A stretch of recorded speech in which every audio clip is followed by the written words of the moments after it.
2013 Board of Education meetings Wednesday, June 13th, 2025 at 6:04 p.m. June, what did I say? 13th. Well, I'm thinking I had June 11th, 2025 at 6:04.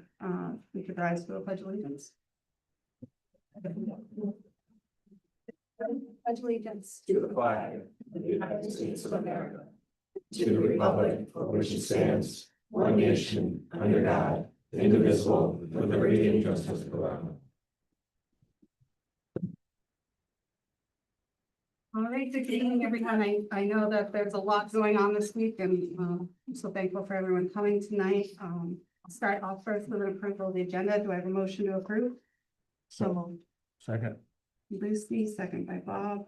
All those in favor? Aye. Aye. Okay, going on to number 3, recognitions and presentations. We have a bunch of these today and they're all a little different, but I'd like to invite Deb and Cheryl up. We're going to go through the Cave Student Leadership Award. Mrs. Penny has to, she came here to support our students, so I have her. And then ladies and gentlemen, I want to present to you Elton Davidson. Come on up, Elton. Yeah, you're going to be front and center because this is about you, not me. I would like to present to you Elton Davidson, who is a passionate and well-rounded performer who brings people together through music, drama, and the arts. Whether in band, select chorus, percussion, or paper house production, Elton's open-mindedness and ability to work with everyone make them a leader who inspires those around them.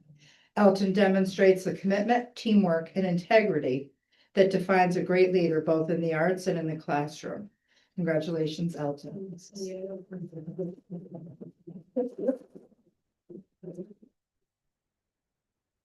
And our second student, ladies and gentlemen, I'd like to present to you Adam Young. Come on up, Adam.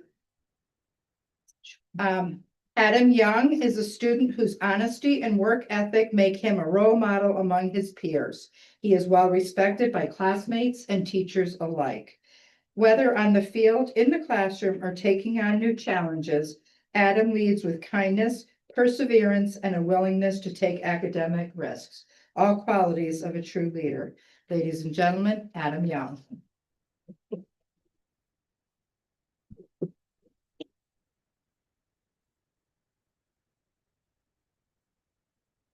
Good evening. For our CAVE winners, first I'm going to invite up Liam Fitzpatrick. They're a little scared of me right now because it's graduation week, so they're not sure what I'm going to say to them. Very professional. This is Liam Fitzpatrick. You guys have met him, know him, and he's been to several board meetings, but our write-up on him says he's a remarkable young man of the utmost character. He is driven, conscientious, and passionate. His academic accomplishments are very impressive. He has taken a rigorous course load consisting of honors, UConn, ECE, and AP classes. He's been recognized for his academic excellence with his induction into the National Honor Society and the Spanish Honor Society. He's vice president of the National Honor Society this year. Liam actively looks for opportunities to challenge himself and expand his knowledge. As a junior, he interned at the State Assembly, which he spoke about recently, under State Senator Eric Berthel, where he researched and drafted legislation for the senator's agenda. He participated in a mock assembly session where he was elected deputy mayor majority leader by his peers, despite being the only high school student among college interns. He has been an outstanding role model for the youth in our district. He shines as a leader both in and out of the classroom. He's a member of the soccer, swimming, and golf teams which he captained this year. Liam is also a member of the class council and has served as president for all 4 years. He made his presidency more about influence policy and making life better for all students. Last year, he took the initiative, he hates when I talk about that, to talk to the administration about instituting a junior privilege policy where students who have done well academically could have their opportunity to come to school later or leave earlier if they have a study hall in the spring of their junior year. Liam, who did that benefit? Me. Did it? Just wanted to know. This was originally a privilege just for seniors. With the help of the administration, he brought this idea to fruition. He also volunteers as a poll worker during the town elections. He is a natural leader whose dedication to making a difference in people's lives is commendable. Congratulations.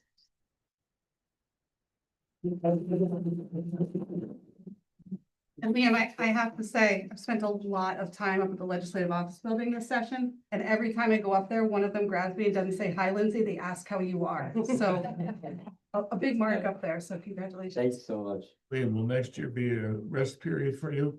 No, we're gonna keep going, you All know? right. Can't stop, yeah. You'll hear more from Liam on Friday. Sure. You'll see him quite a bit. Estella? Our second award winner is Estella Perez. This is great. You'll be great. Estella has exemplified the characteristics of a true leader throughout her 4 years of high school. She has demonstrated this leadership both in the classroom and throughout the many positions she has held in our school. She is intelligent and hardworking. She has taken rigorous curriculum of honors and AP courses. She's a role model in the classroom, having showcased her willingness to persevere through difficult content and problem solve as challenges arise. Estella has immersed herself within the Coggins High School community, contributing in a variety of activities and athletic programs. She's been a member of DECA, National Honor Society, Spanish Honor Society, Student Council, and the Shoreline Student Athlete Leadership Council. She's also a member of the soccer indoor and outdoor track teams. Her leadership positions include officer in DECA, captain of the soccer team, treasurer for Student Council, and treasurer for National Honor Society. She has also given countless hours to a number of programs within her community, having volunteered as a coach, helped with fundraising, served food, and worked as a cashier at several events. Her strong organizational skills, her ability to effectively communicate and collaborate, as well as her positive and empathetic nature, all contribute to her ability to successfully lead her peers. However, it is without a doubt Estella's impeccable character, thoughtfulness, and compassion toward those in need that make her stand out among her classmates. Congratulations.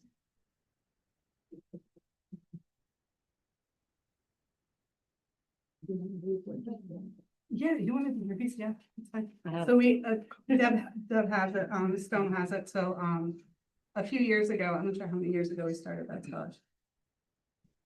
Put Bob on the spot. 6 years ago. The board contributes for a scholarship, for a graduating, senior that has exemplified our core ethical values. So I have it, but I'd love for you to read it. Okay, I'm happy We, to. because we represent, we had her come to our, the senior night scholarship, and Lucy and I presented it, but we always like to have them come here. And sometimes it's nice to hear it instead of have to say it, because then you have to read it again. I So, appreciate. Ruby? Ruby Cella is the award recipient of the Board of Education Scholarship this year. Ruby is an exceptional young woman of remarkable character. She is hardworking, conscientious, passionate, and caring. Her academic achievements are impressive. She has taken a rigorous course load throughout high school, consisting of honors and college level classes. She's also a gifted artist, and if you came to the art show, you saw some of her very amazing art. Her talents are displayed on the cover of the scholarship night program. If you saw that, that was a drawing, not an actual picture. It looked like a photograph. So it was beautiful. She has made significant contributions to our school and community through her involvement in extracurricular activities. In music, art, and athletics, they have played a significant role in her high school career. She's a member of chamber choir, show choir, and the art club. She's also a member of the indoor and outdoor track teams. In addition, Ruby dances competitively outside of school, sometimes in school as well. Not competitively, just dance, right? Maybe. She played a key role in the Cog Carnival this year as a member of the organizing committee, and I'll change that to as the member of the organizing committee. She was actively involved in planning and running the events. Ruby consistently embodies our district's core ethical values of respect, responsibility, honesty, courage, and kindness. It's for these accomplishments that she was awarded the Regional School District 13 Board of Education Scholarship this year.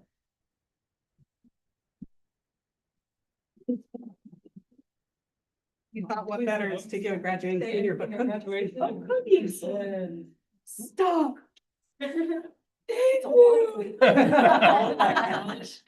The things cookies will do. Figured you get enough flowers this year. You're gonna introduce them. And then I'll. Let me just keep going. Good. I'm gonna do that. Let me just Yeah, keep keep going. going.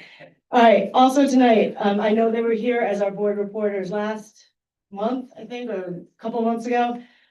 They really want to get out of here tonight. They have speeches to write. They have clothes to pick out, all sorts of things to do to get ready for Friday. No, I didn't, that sounds like no. I just.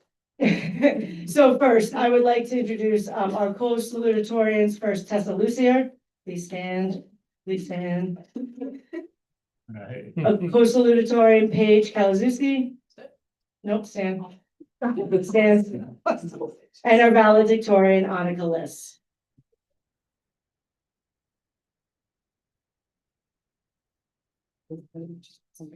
That's all. She has something.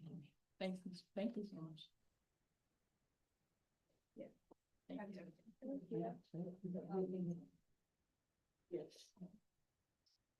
Good luck tomorrow.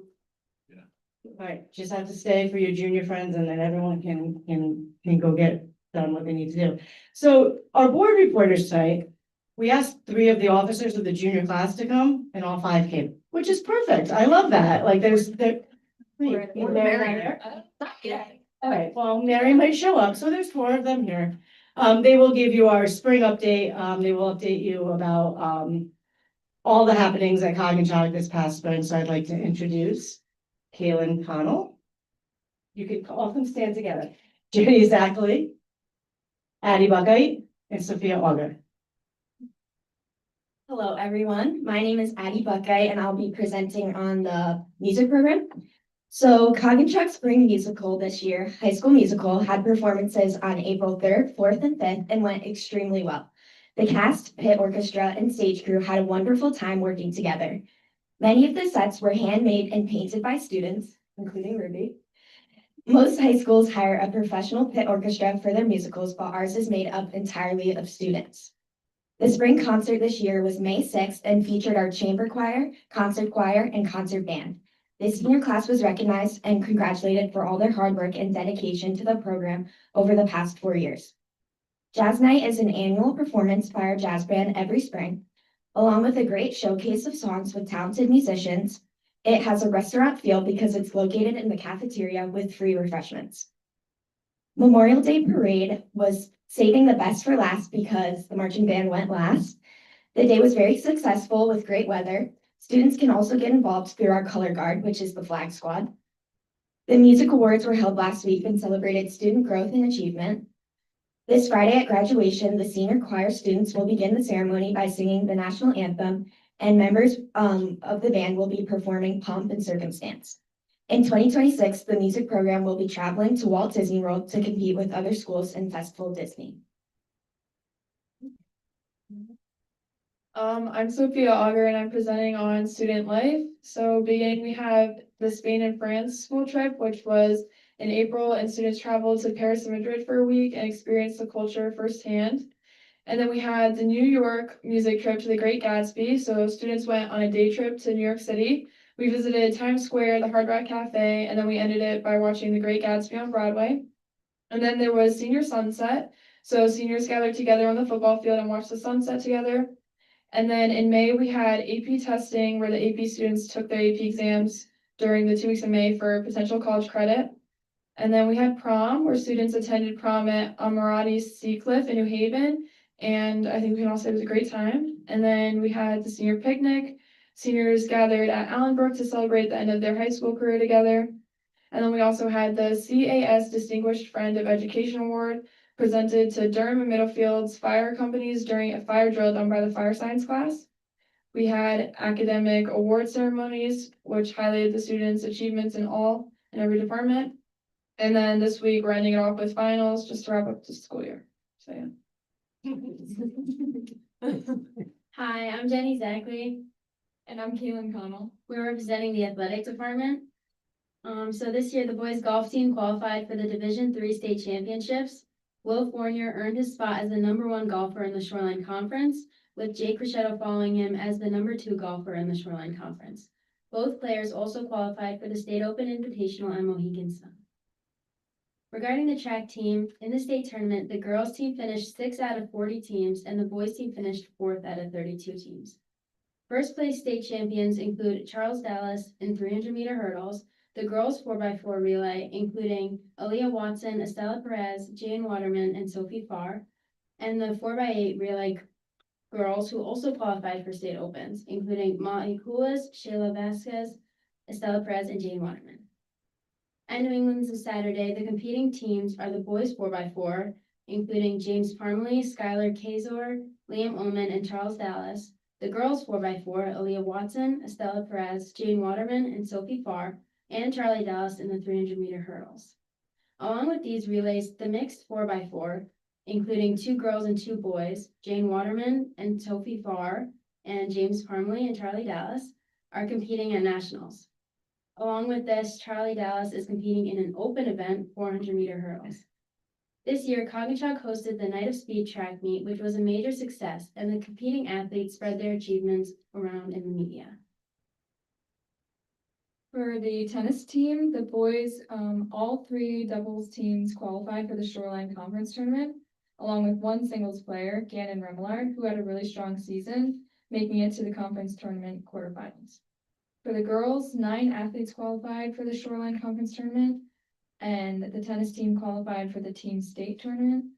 Avery Vance had a really strong regular season for the Blue Devils, advancing to the singles semifinals in the conference tournament and being invited to the individual state open tournament this week.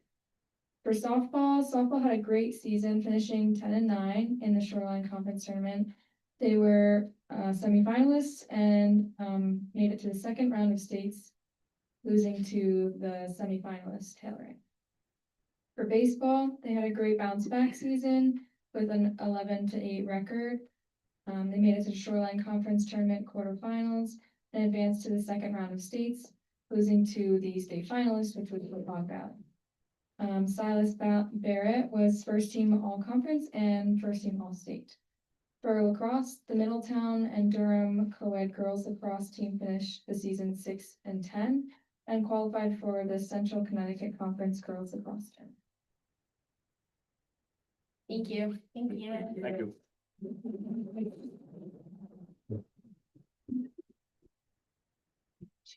I know you guys, if you guys wanted to head out, you guys can head out. I know you guys have a lot to do. We don't want to keep you the day before. Congratulations, everyone. Congratulations. Thank you guys for coming.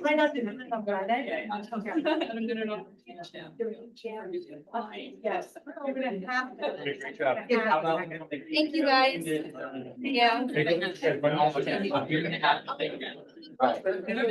We're ready to go bed.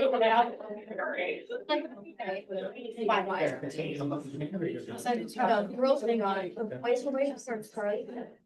And Charlie, one of the buddies going nationalists. So that.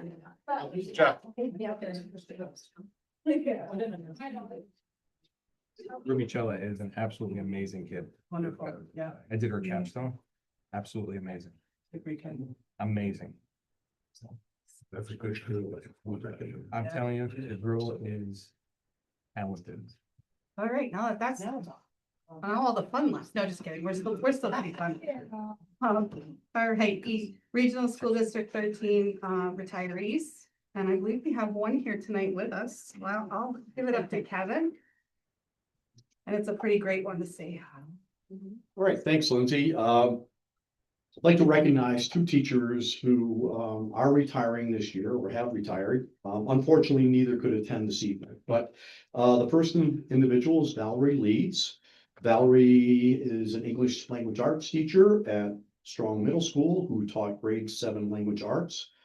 Val was hired at the beginning of the 2003-2004 school year and is completing her 21st year. So anybody who's spent 21 years in middle school education is certainly well deserving of a quiet retirement. Correct, Mrs. Petrella? Yeah. So we wish Valerie all the best. Our second retiree this year actually retired in January. Her name is Jen Holland. Jen has been a physical education teacher at the elementary school level in the district since 1995, and she's served in a variety of elementary schools, most recently at John Lyman School. Her total years accumulated are just under 30 years in the district. And for those of you that don't know, Jen is quite a golfer. So I'm sure she's going to spend many of her days of retirement on the golf course, competing for various championships on the senior circuit. So we wish Jen Holland all the best. I'd like to now ask Gail Foreman to come on up. So I'd like to recognize Gail. So Gail has been a food service worker in regional school district Forever. now 28 28 years. She was hired in March of 1997. Gail's worked at every school in the district, which is really, I think, quite an accomplishment. Of those 28 years in the district, Gail has worked at Strong Middle School for 10 of those years. Now, I asked a colleague about Gail, and they were very, very good, very complimentary, Gail. They said that what really separates Gail is, quote unquote, she knows the kids. And I think that really embodies everything about Gail. She is one who's really made a commitment to the district, and she has many outstanding reputations. The first one is she demonstrates extraordinary skill in preparing sandwiches. And that is really important because you have to talk to kids about what sandwiches they like and what they don't like. And when I spoke to this colleague, the colleague said that Gail has a unique ability to talk kids into trying different types of sandwiches, and really allowing them to move forward in their culinary varieties. Gail also knows particular sandwiches the kids want, which really means a lot to kids, especially the middle school level. You have somebody in line who knows you well enough to get you your favorite lunch. And I think that says a lot about the work she's put in on behalf of the kids in our district. Other attributes of Gail, she's an extremely hard worker who truly cares about her coworkers. So she is an exemplary colleague, and she considers all of her coworkers a family. She's also extremely dependable, arrives on a consistent basis every single day to do her work. In addition, Gail has an abiding love for all things Strong Middle School, including students, staff, and administrators. So I think, again, says a lot about Gail. Couple of things outside of the realm of Regional School District 13. Gail is an outstanding artist and has recently taken up watercolor painting. Her specialty is painting landscapes. So living in Durham, we have a lot of farmscapes and cows and such that can be subjects for watercolor painting. So with that, we wish Gail all the best in her retirement. And we hope she comes back and visits us every once in a while. But again, we wish her all the best in her retirement. So let's have a round of applause. Now, I'll have something for Gail. Before she gets there, I saw it on the report, and I saw you're retiring, and I said to, one of my twins, I said, "Oh my God, Miss Foreman's retiring." And he's like, "No, who's gonna care about the kids?" And I was like, everyone cares about the kids, but I think above all else, you make such a big impact on the kids inside and outside the school. You're the first person to ask how they are if something's wrong, and it's every kid, and you're the first person to say, "Oh, you're not getting in trouble, are you?" And it's a huge thing, and we're so grateful. So thank you. Rumor has it, I'm sorry. Gail's doing a little landscaping, so we wanted to make sure she got off Not me. to a great start. Right in front of my brand new front porch. We thought she didn't have to Thank make you. cookies, so we would give her. So I'll put them down here. Or should I share them with everybody right You now? know, I don't know, they're pretty big, but you could share them, but I don't know if you want to share them. It is I'll retirement. open them with it. Thank you very much. Thank you. Thank you very much, folks. Congratulations. I've said this ad nauseum, but it does take a village. From the moment this kid, any one of our students gets on the bus. Yeah. Bus drivers are important, food service workers, very important. No kid learns if they're hungry, no kid learns if they don't feel safe.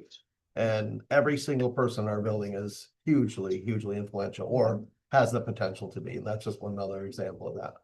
And just so you know, I fed my students a Vietnamese banh mi sandwich and they actually liked it. It was totally out of their realm. Whoa, well, they made it start to finish, but so it's a pretty open We mind. do have one more to talk about tonight. I know she'd just love to get out of this room without being recognized, but most people know in this room Cheryl is leaving us. She's going and she took a job in Vermont as a superintendent to be near family and start a new chapter. So we are so incredibly thankful for you, Cheryl. This year has been huge, knowing that you are moving on to a new chapter and the dedication and hard work you put into not only the schedule, but the changes, and you made sure that you had met with staff and students and parents, and it has made such a big difference, and you've left such a big mark here. So we just want to say thank you. And if we can kidnap you back, we will. Of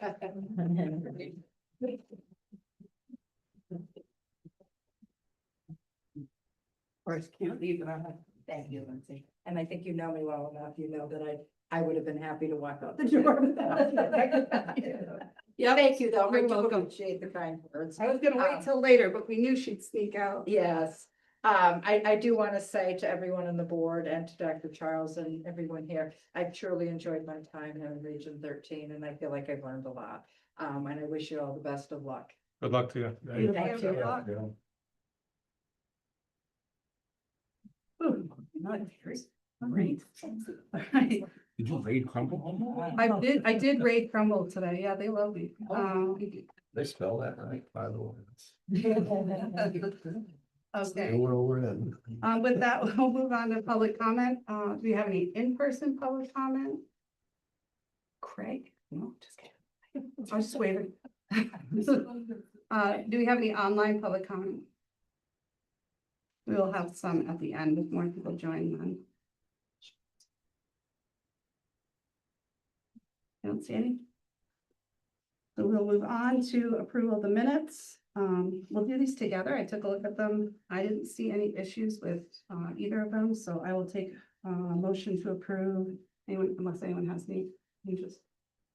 Motion to approve the annual district meeting, May 5th, 2025, and the Board of Education regular meeting, May 14th, 2025. Done? Second. By Bob. All those in favor? Aye. We opposed? We abstain? I didn't know that our new recorder hasn't missed the steps. Yeah, I have to say, she has done a phenomenal job. I'm not sure how she gets all of our voices down, but they've been wonderful. She didn't miss a step, so we definitely love Deb and miss her, but it's been nice to see that transition in our minutes be so accurate, so. Yeah, Jennifer Scarozo. Yes. She's doing a great job. I did notice on the, looking at the minutes, any vote we've taken, they actually roll called it, like every person, did you vote yes or no? That was a change. I Yeah, don't remember She's before. doing a great job. That's good. It's very thorough. Okay, all right, we're rolling along. Number 6, superintendent's report. Okay. Well, if you could put up the picture for me.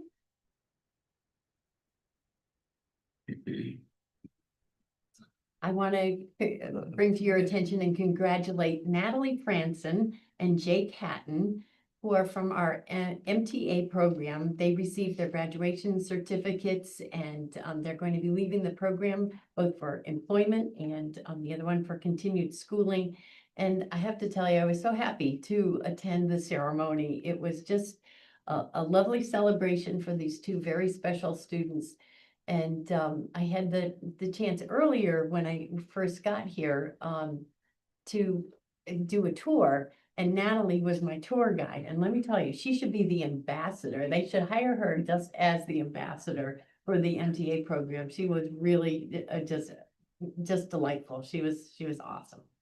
So I just wanted to acknowledge those two students. It's always great. They have such a great community over there, and Samantha does such a phenomenal job with them. And the job coaches have been great. Even seeing them, they've been interning at the community center. I see them there all the time, and they're working on projects. Pretty neat. Great program. So the next thing that I'd like to talk to you about is a request.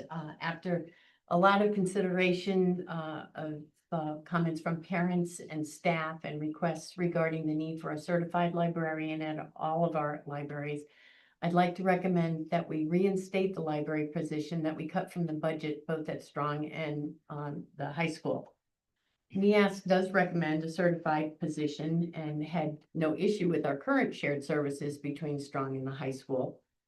The high school has submitted a proposal to NEAS to transform the library into a learning commons, which would be the hub fostering collaboration and inquiry. And our traditional library configuration really doesn't meet the needs of the 21st century learners. Our students need to be skillful and navigate information, collaborate across disciplines, solve complex problems, both digitally and in hands-on situations. We want this library to be the focal point of this work, and we want this space to be flexible and student-centered. Additionally, this reinstatement of the library position would also affect language arts at the Strong Middle School, where our librarian is currently scheduled to take a language arts position. There is a teacher certified in 712 that's available to teach in the grade 7 classroom, and it would also allow us to recall an experienced teacher to teach in the vacancy that would then create. I know the question in your minds is going to be, where is this money going to come from? And I propose that we take the money from the capital plan roof reserve. That would reduce that line by $100,000. But when you consider that the roof project is going to cost $2 million at Strong and potentially $5 million for the high school, you're going to end up bonding this project. And I believe that it's a reasonable thing to assume that we could take it from that area. So I know that you're going to be looking at this later on the agenda for a vote, but wanted to give you my perspective on it. And the last item, as this school year comes to a close and I prepare to wrap up my time as interim superintendent, I just want to say thank you to all of you. As I step away at the end of the month, I am left with a lasting impression of a community that's really passionate. You're passionate about your town, about education, and you don't always agree about the route that that's going to take, but I'm certain that you're committed to the belief that our students deserve the very best. Thank you for welcoming me, for your hard work, and for continuing your goal to make this district a really special place. Thank you.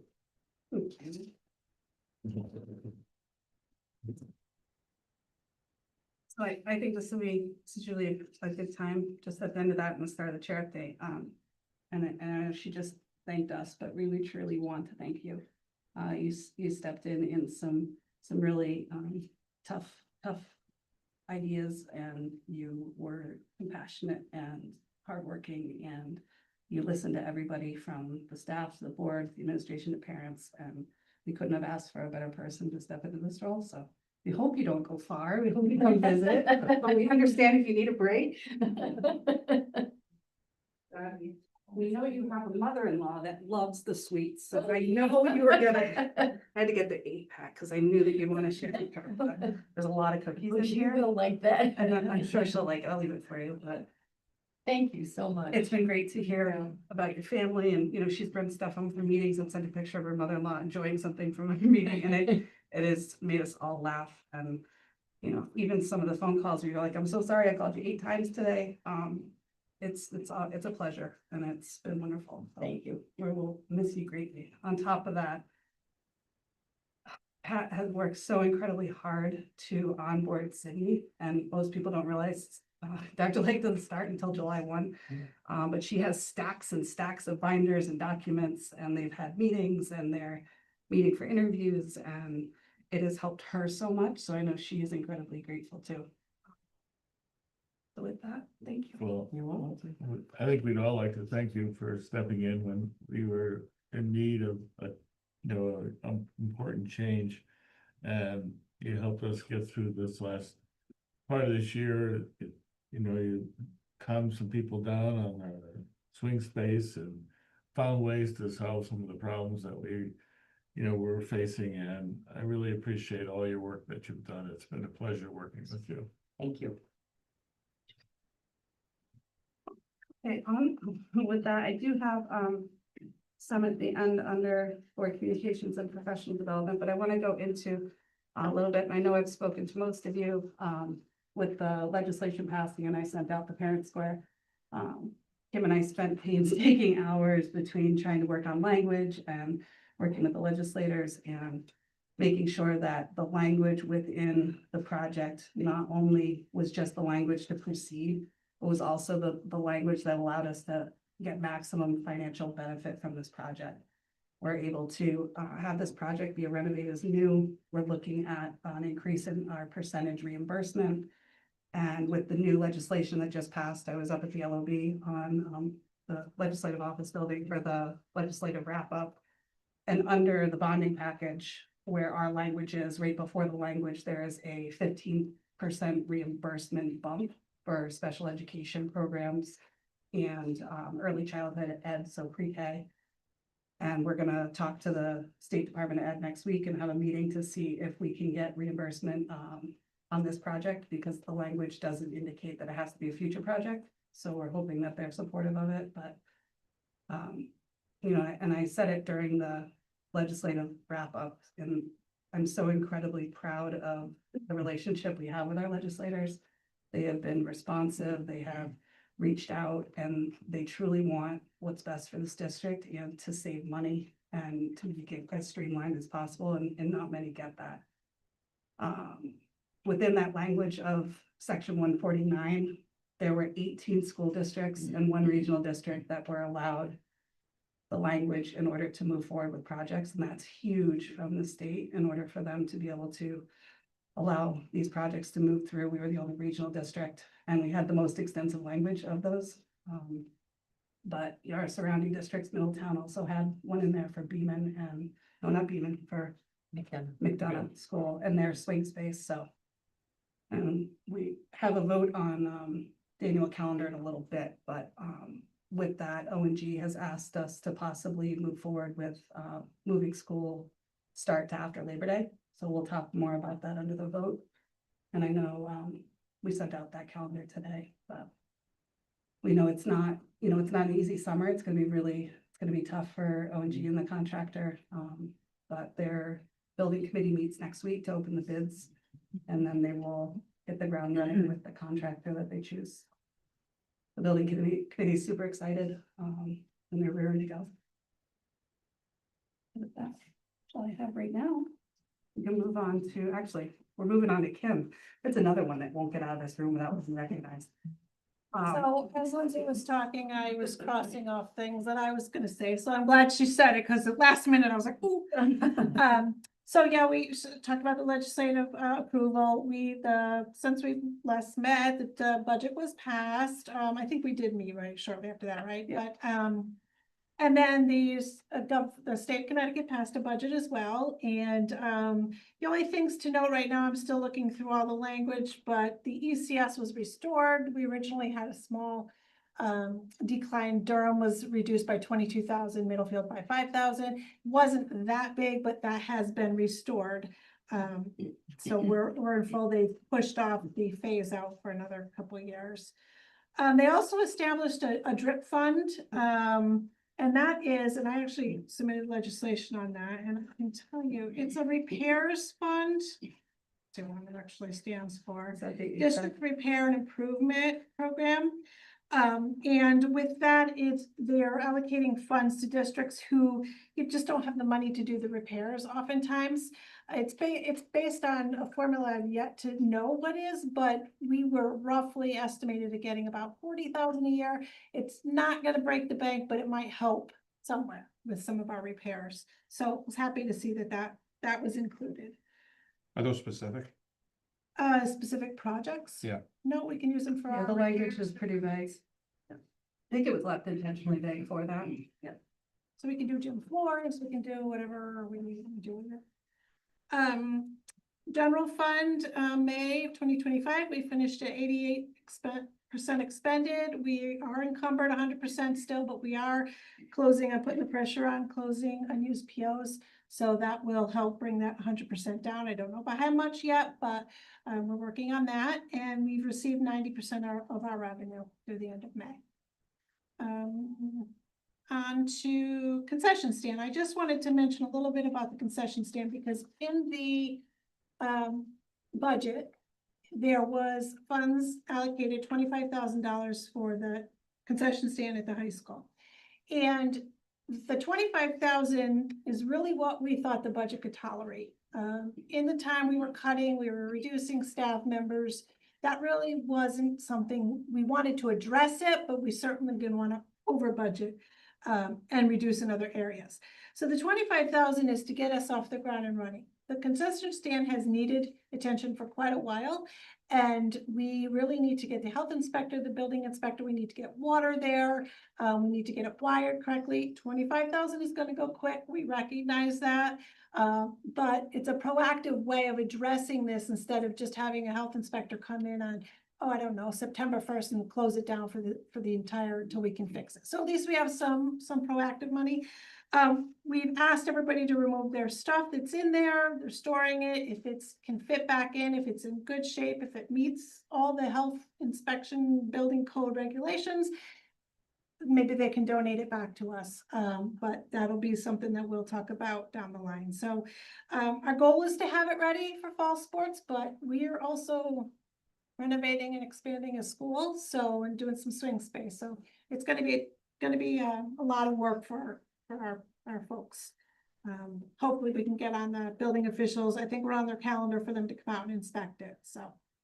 Yeah, I think I had some of the clubs and organizations just reach out because we have, I know football and Falcons start early in the fall. So they're kind of trying to figure out their menus for the fall. And so I said I would ask and look into it, but I know that some of that equipment will likely be okay and some of it won't, but if that money goes, we could maybe ask them. I did respond to that request as well, and for more information. And what I said is that, once the repairs are done and potentially they could move the equipment back in, but it would be subject to the inspection of the health department. And that doesn't have running water in there yet. They're trying to do We're it. hoping to do trying to that. Get it. Water. Tapping the into wiring, tapping yes, into the field house. That's that's the Yeah. closest. the wiring is not commercial wiring, so that's got to be upgraded. And it trips a lot. I know that some machines in there trip a lot, so. Yeah, I think we just need to communicate the best we can with that and. Yeah, we want to be proactive. We want to fix it. We didn't want to have the season close. We have a new health department we work with now, and we just didn't want to get stuck without being able to use it all year long and not have any money. So, we're trying to do the best we can, and we want to work with everybody to get it ready. Is there a potential to use, because I know they use the grill and the fryer outside. If the inside's not done before the first youth game, maybe they could just do We outside. will certainly inquire of the health official and see what they need to be able to do that. Yep. How's the rental been going with the field? Yeah, I'm not prepared to answer that. I'm sorry. I did No not worries. that up, so. All right. Thank Sorry, you. I didn't get that Like- for you. With the turf being done and now with the track being done, I think, it'll be the next step, just trying to make sure that whole complex is ready to go. We do keep track of the rental revenue. I just didn't print it for tonight. I'm just more like making sure that we're advertising it or marketing it well in order for us to start getting some revenue there. I think because we spent a good chunk of this year going through regulations and signs and making sure that was all set, which I think is the most important part before we start really advertising and promoting that, so. Yep. And we do have, I've never seen, we have so many clubs and organizations just even within our local communities. And so we want to make sure that they can get in and have the events that they want to have before we start talking about revenue, but it's gonna be an amazing complex. I know the track coach just went through and looked through all the striping and lines, and he's pretty excited. And that's gonna start soon as school's out, the new track. And it said, Pat's update said September 1st. Do we think that that's, So I had given her that date, just out of abundance of, again, you don't know. So Right. it could be open earlier than that, but it will be no later than that. because I know the rec department was looking at doing the fun runs, but I think they made an alternate plan to Yeah, I would Allenbrook, so. suggest that. If it opens earlier, we'll let everybody know. I have one other thing. I had as part of the, construction grant application, we had to update our enrollment projections. We had them done last in 2022, I believe, when Mike Zuba was here. So I got the report. I intended to have it attached. I don't see it there, so I will send it, I will attach it in that folder. But just a couple updates. I'm not a planner here. I don't know what they call these people, but, so I can just kind of tell you what he said. But the date, he said our K-12 actual, enrollments, K-12 was actually 18 greater students than in 2022. So then they estimated in 22. So when they estimated 22, we had our actual K-12, it's 18 students greater. That's pretty good. They also said that K-5, we had 22 lower students, 22 less students, and part of that was 13 at the kindergarten age, which could be contributed to the change in the entry age. We had K-5 was to 22, we had 6-8, we had 6 more students. And in 9-12, we had 34 more students than they had estimated back in 22. So that was a difference of, if you add that up, plus or minus, it was 18 students. So all the demographics, what they use, their methodology and all that is in here. You've seen it before, and I'll put that in the folder so everybody can take a look at the details. When you're talking about the 34 students, that's those that are actually attending, not counting those who are attending other schools. Correct. That's in our district. We had district. 34 Okay. more students than we had thought we were going to have 3 years ago. Yeah. But the remaining, I mean, that's steady. It's remaining. It's in line with the memorial project. The future is pretty much status quo. There's no big changes or fluctuations. So our building will be adequately sized. And I think that's all I have. Awesome. Well, with that, I'll make sure that Kim can't use, so that's always good. Give an update on Picket Lane. I was just gonna ask Picket Lane project. Oh, so the sidewalk? Yeah. So the town of Durham is gonna start the sidewalk, I wanna say the 14th or the 16th. And it's gonna go from Main Street by Strong to Allenbrook, and it's gonna be sidewalk only. That's the first part. Town of Durham is, using their ARPA money to pay for that, so that's not costing the district anything. We're asking people to come in through Maiden Lane as opposed to Picket, but there will be times that one lane can be open and always for an emergency, but we are asking people to come through Maiden. We also have a soil remediation project at Durham Manufacturing that is not anything to do with us except for notifying parents. Air quality will be tested every single day. It won't impact Picket Lane at all. They'll be taking their trucks out and taking a right out of Durham Manufacturing. We've been working with the DEP. We've got some information they're going to be sending us, like an FAQ thing for parents, but you know, that really doesn't impact us all that. That was the last thing, right? And then Are they doing the repairs to the pavement that they dug up from the water line, like, or the Eric gas has line? been in communications with them. I'm not sure what but he did communicate to them that we were looking for what the building committee said, what is a radar or something? For those that don't know, so where the speed hump is by central office in the community center, they dug up the brand new, The speed hump. yeah, the brand new road and to put in a gas line, which they needed for the community center. But we're just looking to make sure. Oh, is that? How's Jay? Hi, Jay. And I guess it's just a temporary patch and we're looking for a permanent. And with that, this year has been, I think, out of anybody in this district, Kim does the most that no one knows. And from not only what she does every single day, but I can't tell you how many times I called her and she didn't tell me, oh, I'm out to dinner with my parents. But she took the call and she stayed on the phone with me and didn't tell me till the end because she knew I would hang up.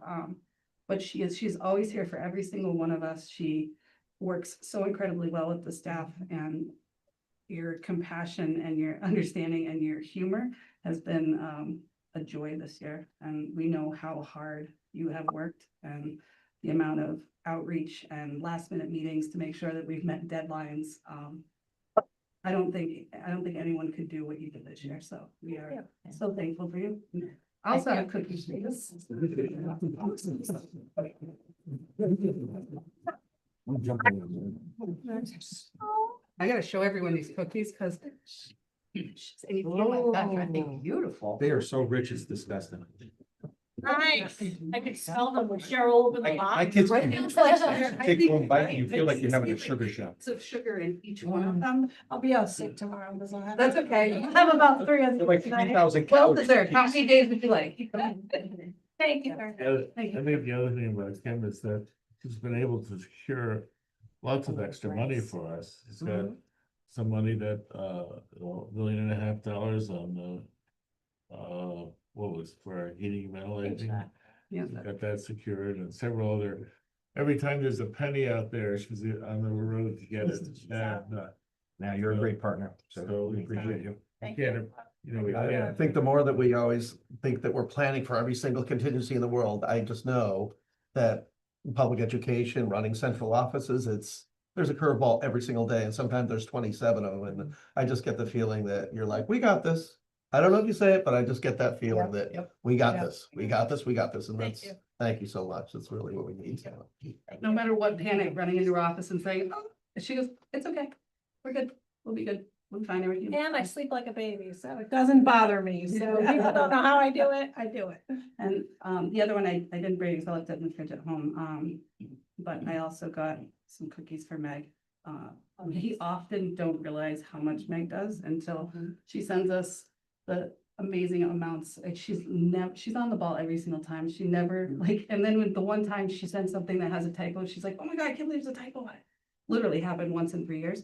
She's phenomenal. And I know that she's always an under the radar and, you know, she always makes sure no matter what, like, Lindsay, you gotta do this. Like, we have to make sure this happens. Like, we have to make sure she's the brains behind every single one of our minutes, our agendas. And I know she's really been appreciative to work with you. So I will drop those off to Meg. We'll stop it and see her. All right, lower, we're through a page. Good job. Next page, new business is the nitty gritty.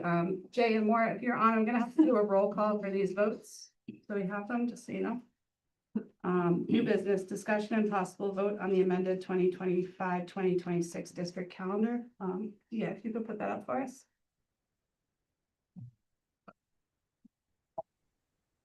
Pat, if you want to go through this. Sure. So, with very short notice, we, looked at how we can configure the calendar next year in order to meet the, ONG request for, a later, start date to happen after Labor Day. So what we looked at, the first update to the calendar would be on August 26th. That's the first day, for teachers, and that would be a professional development day. And then August 27th would be convocation and faculty meetings, and usually we have it the other way around, but we, in talking with our presenters and everything, they're able to come on the 26th, and so we're gonna flip it. On the 28th and 29th, there will be no school for students or staff. And that, as you recall, that's when the projected swing space was going to be completed. And if it is awesome, and that'll give people a chance, if they want to come in and get into their rooms, that would be fine. But we also have September 2nd is going to be the staff preparation day. And that way, people will also have an opportunity to get into their rooms. First day for kids would be for students, and that's September 3rd. And that's going to be a half day, again, because teachers need time. They've got, Noelle was telling me that, you know, teachers have like 64, 65 boxes of things to get through. And I'm sure that they can get in there and get going in that first day, but they need a couple of days. And so building in 2 half days there, the September 3rd and 4th, so that students are coming in, but teachers will also have classroom time. So we have to make up those 3 days that we're pushing the start time back. So we're looking at January 2nd. as returning to school. And February 17th would be a regular school day. February 17th is the day after President's Day, and traditionally that's been a day off, but we're going to take that one day that's not the legal holiday. And then on May 22nd, that was reserved as a potential snow makeup day, and we're going to take that day. So that at the end of the year, it's not going to affect the graduation date or project graduation, which they already have lined up for their date, for their venue for that. And so we try to keep that the same and also not push into the following week. So that's the plan that we came up with. We did have extensive conversations today, and everybody thought that this would make the most sense. So does that put the September 3rd and September 4th are half days, and then the 5th is a full day on a Friday? This is a full day. Yeah, I think it gives the most amount of time for the staff, which is what the first thing we said. We wanted to make sure not only, that it was close, and ONG said, we could do it, we could get it done, but they would only have potentially 2 days, and that's, without coming into some sort of issue that could cause a day delay. And we just don't want them to be worrying all summer. The kids starting without stuff unpacked and their teachers really ready isn't good for the kids either. And it's all new spaces. The other component too, though, is, and correct me if I'm wrong, Kim, but teachers would be able to get into the classrooms as long as there's not construction going on in those. So some of them will be open. So just to be like 1 or 2 that, and I think it's more the portable at Lyman that potentially with the test Lyman and not knowing what they might run into with the at Strong. So That was gonna be my question. So we're gonna communicate that to the teachers, that if they can't get into their classrooms, they can get in there earlier. Like if their rooms are available. if the rooms are available, we will get them in earlier. No, I think it was a lot of hard work to come up with this, especially not changing the end of the year date. And I know Dr. Charles had a chance to talk to the union too, and they were okay with the changes. They made some concessions on either side, but We had talked about possibly getting the teachers help from kids that need community hours. Is that something that's been put out? Is that something the teachers want? Staff would want? I don't think It's a catch-22 sometimes, John. I mean, the kids would probably be more than willing, but sometimes, and Craig, you can speak to this better, maybe Jen. Sometimes it's harder to direct some kids to help you than it is to just to do it yourself. Well, if you get to Liam Fitzpatrick's, you probably wouldn't have an issue.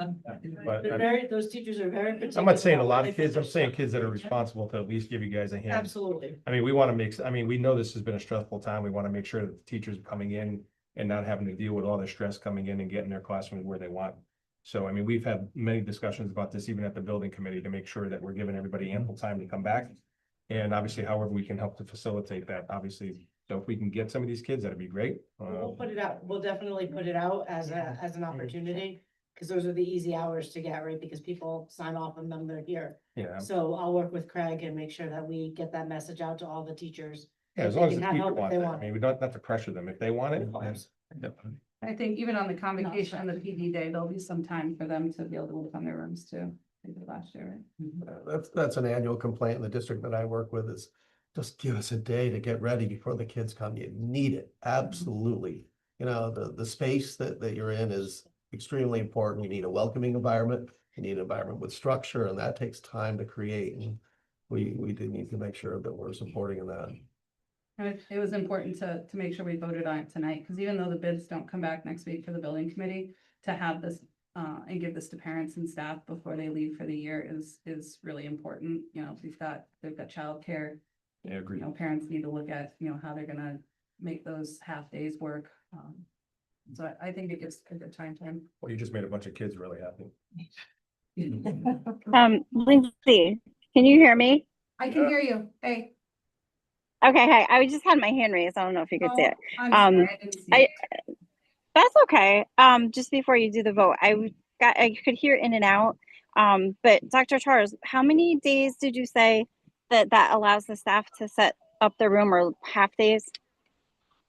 So, let's see, there's, the half day on the 3rd and the 4th.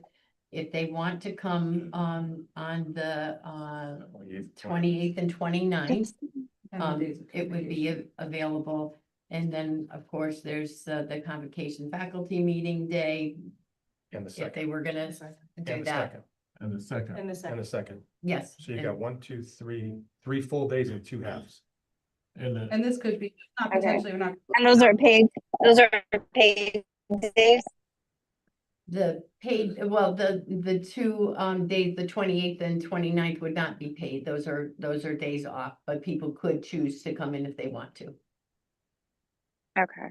Because I mean, I agree with Jamie. Like, I mean, it's hard enough to set up a room in just a half a day or one day when you're not moving. And we have so many people moving. I was hoping that we were going to be giving them a little more time, not paid, but paid time to set up. I mean, it's a massive underhaul to set up these rooms and to move buildings and to reconfigure it. So I don't know. That was just my take. Is I felt like I would have liked to have seen more time for them to be able to do that. And I did hear it. Did I hear you say that the union was okay with that, especially the February break? Because technically, this now for kids there's a 4-day, but for staff there's now only a 3-day weekend in February. Am I looking at that right? You're right. Yep. Okay, and you said the union was okay with that? Yeah, Craig's here. Yes. Okay, thank you guys. the other point is that the contractors the end date is, for the contract is the 27th of August, so. And that's the last for all of them. So there Yeah. really could potentially be only 1 room or 2 rooms that Yeah. haven't been finished till the 27th. And I think their timeline looks at 24th, I think, for the other Yeah. areas. There could be a little more time in there if they get done. But, just because it could be a hurricane, there's other things that goes on and, there's stuff that could delay access to the building, they just need a little bit of flexibility. I'd like to make a motion to adopt the revised school calendar, district calendar. Second. For what year, 20? Second by 2025, 2026. Second by John. Okay, I'm gonna do a roll call on this, just make sure, all those in favor? Or we'll just do it. Lucy Lucy, Petrowell, aye. Lindsay Dahlheimer, aye. Jamie Rohrbeck, aye. John Malone, aye. Jason, Jason Stone, aye. Maura, Maura Caramello, aye. Then to get on. Linda's not on yet, but we're okay with the quorum. Yep. All right, motion passes. Thank you. Next one, I know we have a pretty exciting announcement. I'll pass it on to, we pass it on to Kevin or Pat? For all the above? We'll combine in the effort, Ah, okay? awesome. Yeah, come on up. So I would. I'm very pleased and proud to announce the new middle school, our principal. I'd like to introduce Mr. David Kimball. Just a little bit of information. It was an outstanding candidate pool. We had a total of 43 candidates apply for the position. We conducted 2 rounds of interviews, and I thought they were very thorough interviews. And through that process, David rose to the top. So we are indeed very, very pleased to welcome David to our Regional School District 13 community and know he's going to be an outstanding asset to Strong Middle School and to the district. So thank you. Congratulations. And I have to say, in this interview process, we had staff, we had parents, administrators, we had board members, and Dr. Leggett had come up, and she had been a really big part of these interviews, and we had basically said to her, here's your here's your two, and, you know, we trust you in making a decision, and we were so excited that she chose you. The ability to not only have empathy in interviewing, but you have such a strong, dedicated leadership in academic achievement. And I don't think anything's gonna rock you. And you had made a comment that, you know, you didn't know there wasn't any time that you had lost your cool somewhere, or you hadn't been able to deal with a situation. And I think you will be such a steadying presence at Strong. And I'm so incredibly thankful, so. Yeah. Absolutely. Wasn't planning on coming up here, but Okay, it's a small. true say. Look, I am thrilled and honored to be a part of the Region 13 community and to jump on with Strong Middle School. The process was great. One of the things that I mentioned when I got home, one of the first things I said when I came in, was that everyone in the room genuinely cared, and that the vibe from everybody was positive. You don't always get that, and that resonated. It speaks volumes of the people who work here. It speaks volumes of the community, and it speaks volumes of the things that come. So I'm thrilled and I'm honored to be a part of this, and I'm just excited to get started. So We thank are you so too. much. Thank you so We're much. incredibly excited. Thank you. Welcome aboard. And I believe we did work it out. He'll be joining us July 1. July 1. So Yep. we're excited to have you as of July 1, and I think you'll connect with the staff so well and the kids, and I'm sure Noelle's excited for you as well. Absolutely. Yeah, wish you luck this summer and the fall, and can't wait to see you. Yeah. Yeah. Thank you. Thank you.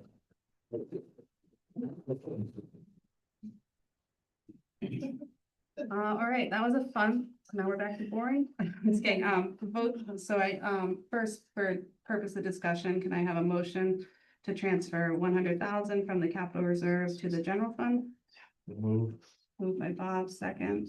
Second. By Lucy. All right, discussion on this one. So this is the amount that would be moved from the capital reserve to the general fund to fund the library position to go back into the budget. And again, I know that we don't normally do this, and it's not something we really like to do post-budget because it's putting a position back in.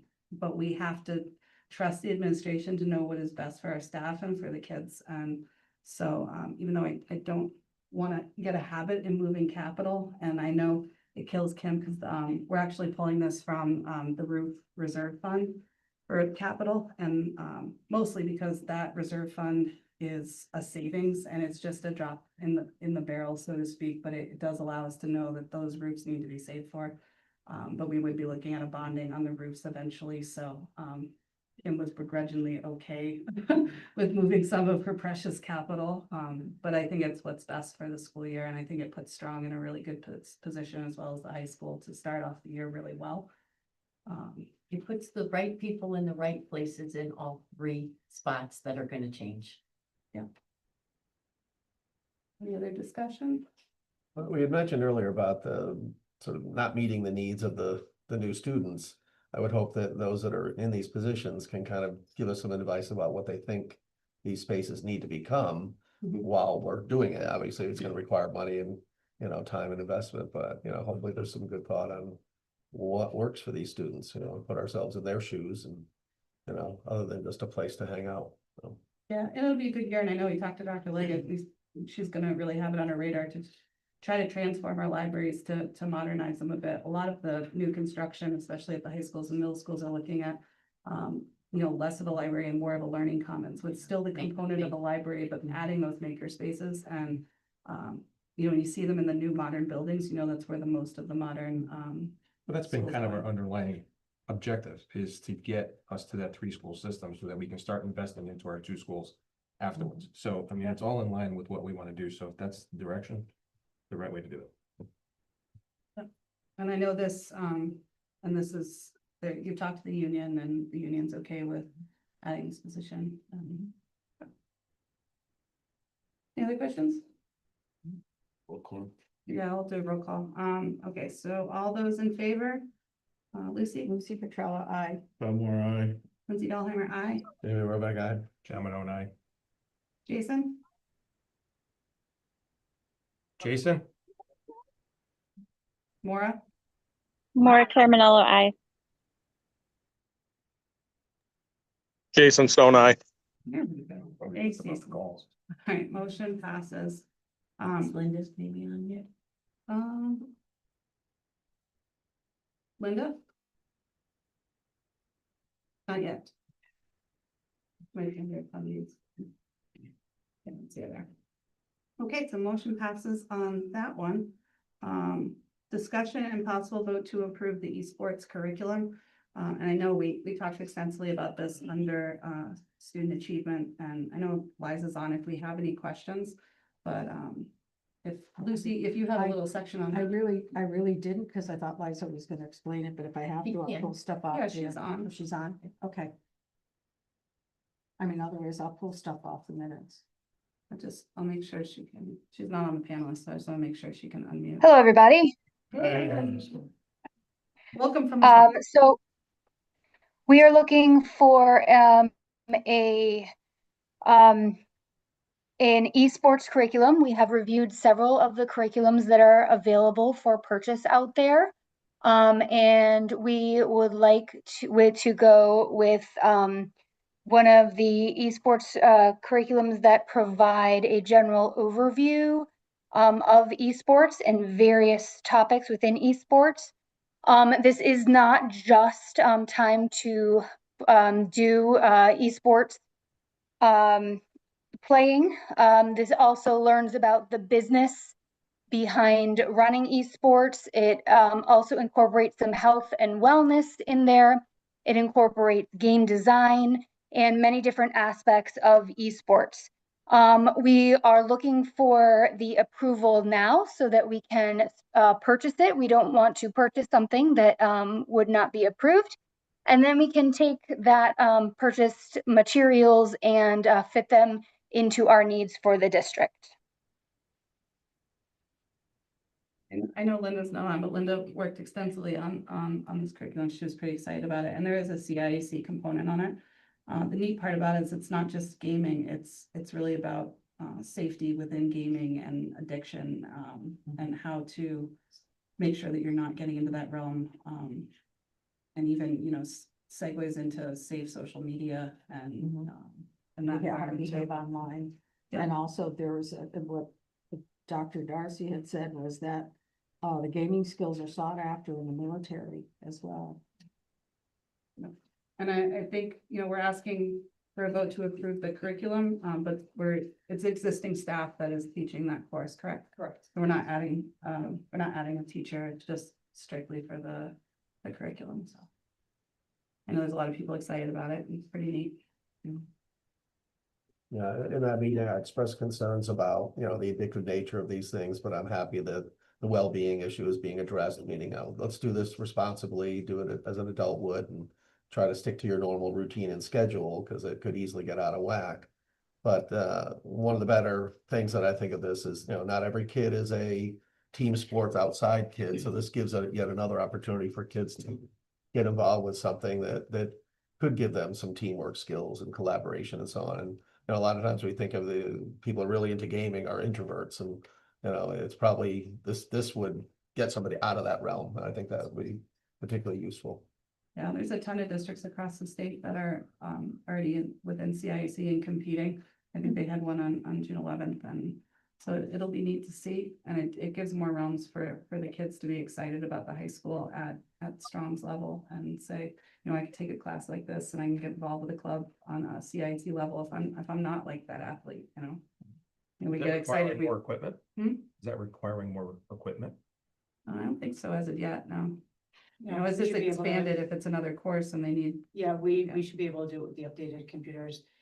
There's a lot more to it. It teaches the ethics and the reasoning behind it and how you get, you know, what's a good game versus a bad game. There's a lot of districts. Matt Thompson's reached out to 2 or 3 different districts to talk about how Belfort they does it really began, well. yeah, how they began it and how they've done it. I think the kids will see esports and be like, yes, and then they'll get in and be like, this is a real class. Like, I think that's gonna be their reaction, but once they get into it, they can see the workings behind it. To your point, to Lucy's point, your point, it's very sought after. Even some of the inner workings underneath it, you see, I saw a lot of the kids coming out of a few of the districts that are really involved in it are now going into IT, they're going into, engineering, they're going different things they never would have had a chance for if they were just home playing a video game, not understanding really truly what goes behind it. So it's pretty exciting. And the gaming world, as you guys know, is changing all the time. My son stopped me yesterday, he's 19, and he said, now there's these cooperative games.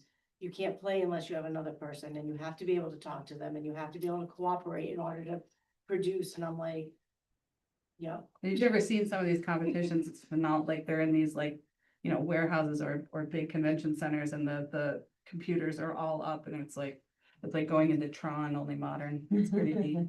But also, they don't only play, they also have the opportunity to design. They design, there's team Yes, as building, well. there's a lot of engineering components to it.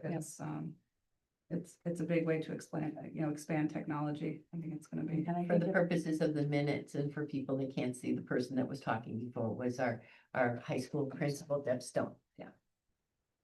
And Ken is here, so if you want to have an. Oh, yeah. I just want to chime in. So this year in budget, the two of the computer labs at the high school are due to be upgraded anyway. So we're including good enough internals in the computers that either of the two labs could be used for esports, for PC gaming. And we're getting large enough towers that if we ever work in, say, with a pathway, for like an 8+ or a hardware course, there's room for people to work inside it. We're not getting compact computers that are difficult to work on. Yeah, and it's interesting, there's some language in one of the bills that gives an allocation for districts to improve technology, and I asked if any of that component comes underneath it, and there is some reimbursement grant there, so I'll reach out to get that info and give it to Kim, because if we can get consoles or if we can get certain things for them to hit the ground running, it's neat to take a course, but if they then take the course and we're not offering anything into there, it's hard to get them back from that, so. All right, with that, I'll take a motion to approve the esports curriculum. So moved. Lucy, second. Second. Second by Bob. Do a roll call again. All those in favor, Lucy, Petrella, aye. Bob Moore, aye. Lindsay Delheimer, aye. Jamie Rebecca, John Madone, aye. Jason, Memora, Maura Caramello, aye.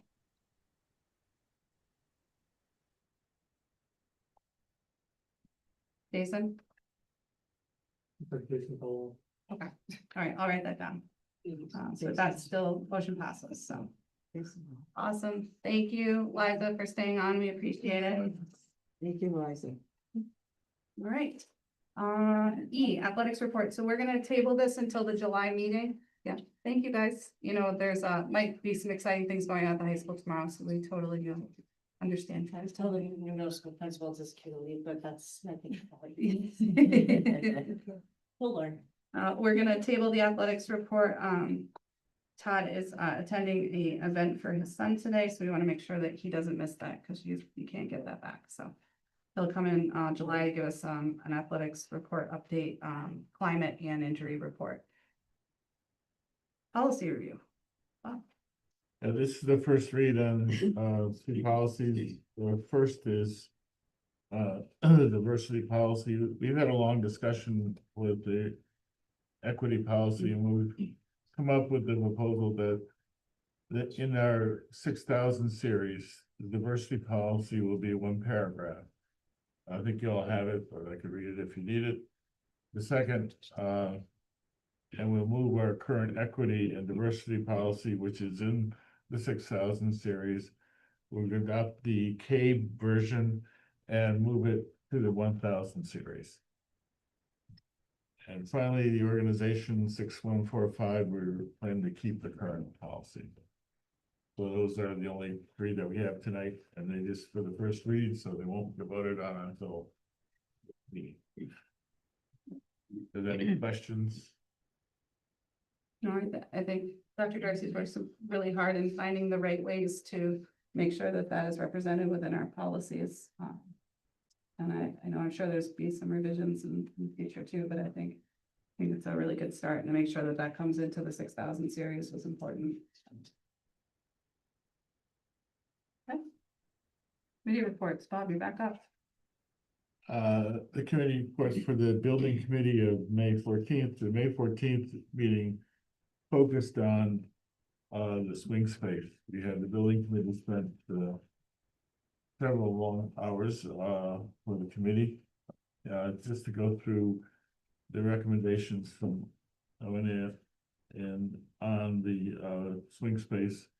Spent a lot of time on getting where we could get the the portables after that meeting, coming up to the conclusion that we're only going to lease them. They're moving the ones from Memorial now would not be wise. They didn't think they would last the move. But we spent a lot of time going over the swing space, we went through the plans, and they voted to move the swing space plans for both linemen. And strong to the full board, and subsequently the board voted on that as well. That was most of that meeting. The policy committee went over those ones we just talked about. It was pretty short. We did have a issue on the publications, and Dr. Charles has written a new regulations for the announcements of putting information in our flyers. So those were adopted as regulations, so we don't see them. And there's some discussion further on our talented and gifted program. We're waiting for information from the state, and we'll probably bring that up at our next policy committee meeting. So that was. And thanks to Meg, because those flyer approvals, I think, go to Meg again. They used to go to her, and she had a little break from them. But we know it's a lot of work on those and communicating back and forth. But I really think it's important to be able to have our nonprofits and our municipal agencies be able to send things home through that drive, and it's been sorely missed for the time it's been gone. So I think that'll be great. She has asked for some guidance on what is acceptable and not acceptable. So Yep, we've been working through it. okay. So maybe we could sit down before you leave and make sure we have that under control. That would help Meg greatly, because she doesn't want to be the one that gets yelled at for not doing something. And ONG is going to start, going back to the building committee, they're going to be providing weekly updates to the building committee. And then we're going to compile those building updates every month at our monthly meeting. So we're going to have some probably pretty robust building committee reports because we'll have, but if you guys come up with any questions in between those weeks, in between regular meetings, reach out to myself, Pat, or John or Bob or Howie, however, if you have questions, because I'm sure there's going to be questions. We just want to make sure that now that it's a officially a state approved project, the building committee have authority over that, because they need to have authority over the project. So they are rearing to go. They're really excited. They, ONG, we met with Dave the other day just to talk about the potential of going back after Labor Day and giving that maximum amount of time. And he did thank all of us, and he was impressed that no matter what, we're always, if we need to have a call, we're on within 5 minutes. And, our engagement's really there. And I think they're really thankful for that. So. Okay. The next building committee was May 21st. May 21st. We had two public comments in that meeting, which were interesting. One was from Gregory Marcook, Middlefield. He's the adjacent property owner to Memorial School, and they were concerned about, again, the drainage and the traffic and a few other things. And so ONG and some of the building committee, Darren, has reached out to them to make sure that they're involved in the planning of the drainage and all that stuff that's going on, and they were very supportive. And they did meet with them. They came back and they were basically saying we want to meet again, but the members of the building committee did go out last year around the time of the plan amendment and the bonding to talk to them, and they expressed the same kind of concerns. So I know that they're reaching out, and Rusty and Carson and Dave both gave the family business cards. So I know that that's a big thing. They're going to start really going through and making sure that all those issues with the neighbors are buttoned up and heard. We had another comment from Ed Remillard about tennis courts. We had quite a long discussion about the courts and condition of them and the cracks that are in them due to water levels underneath the tennis courts and a few other things. So we actually discussed it further and we'll get into the meeting. But he also recommended that there's quite a few more people involved in the tennis program than there were before. So I think there was 17 boys and 22 girls involved, and that was a huge increase from what we've had in the past. Yeah, the So- past 2 years, they've had like quite a bit. So, you know, it kind of raised the issues of, you know, what to do about the tennis court. Well, they were abundantly, how do I put it? During the award ceremony, the coaches were quite vocal about the conditions of that court. Yeah, And it's not- rightfully so. There, I Right. mean, some of the cracks have shrunk since the beginning of the season. They were, I mean, you could stick your hand in some of the cracks at the beginning of the season. And it's but not something that we're still- not recognizing, it's just, we know that there was a problem there and Yeah. it's $1 million. Minimum. Minimum. So they also discussed the final work on the lighting. We authorized the payment of final contracts to Musco Lighting. There's a little bit left to cover the area around the shot put area to put a light out there, so we could do nighttime work there. They also, you know, if you haven't seen it, we lit up the track. There was a track meet at night and also the parking lot, which was really nice because see in the parking lot. So we paid some bills. There's some minor issues on the field house and some drainage and stuff like that that's being looked at by the staff. And they talked about the road cut. The track, again, was gonna start on June 16th to replace the track around the field. I think it's blue. It was blue. I think gray lane changes, Yeah. if I can remember. So that is gonna start. And that'll probably take a month, I think they said. Two. But there, I think conservatively, we just said September 1st, because you never know if they come into Yeah. issue, especially where those sinkholes were, if there's, you know, any issues they come up with, but I think that the hope that was just after August 1st is not. So that's all gonna be communicated to the public to make sure that. The signs up on the court already. Did send a pair. And yeah, Pat sent a pair. Just wanna make sure we're communicating. We'll put signs up on the actual fence out there too. We had again a long, you know, business building committee discussion of the tennis courts and the cost of doing that. The short-term effort seems to be that we'll put in drainage north of the tennis courts, then going down behind the tennis courts between that and the softball field. That would have probably helped the softball field and the tennis courts to get some drainage in that area that's between that. It also said that it could lower the fence line on the softball field because it's 220 feet and it could go down to 200, so there'd be room to put some stuff in there for some drainage. That may have a short-term impact, but it's worth doing the drainage anyway because that should help all the fields. And I don't know if we never devoted any money on that, but we can figure out if that can be done by our own means.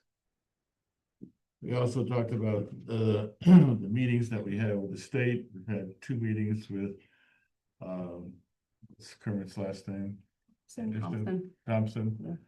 All of those have been very, very positive. We looked at they've been incredibly helpful, I think, on all the issues that we've had. They allowed us to go out with the bid. They allowed us to get the projects approved. Got it back very quickly. Really, I think it's our team of O&M and O&G has been so capable of working on this that it's been very helpful. Especially for Carson to be running around last minute trying to find every signature from 2 different health departments, 2 different building departments, 2 different fire marshals. And he got it done, and he's been a joy to work with, so. It's a different realm that we've had with Carson, because it's all been design work, but just to see how dedicated and, impressed he was, with us and with the work that's being done. So. Great.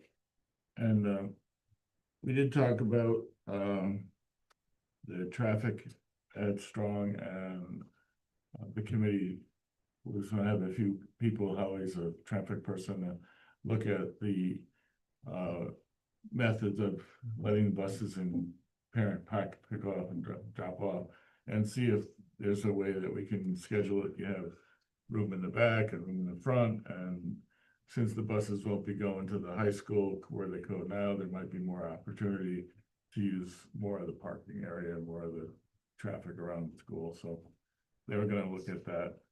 And maybe how and a few other people can come look at that over the summer and make sure we have a good arrangement for parking and drop off. And that's where they determined that to relocate the portables wasn't worth it, and to get into the new ones would be better. One of our key people on the thing, Laura Purcell, will be gone for the summer, but she'll be back, and we have a new person to take her role from ONG. Yeah, Mark's been great. They work so closely together, and it's such a big firm that usually when you have your pre-construction designer, architect go, it's devastating, but they all work so closely together, and he is incredibly knowledgeable.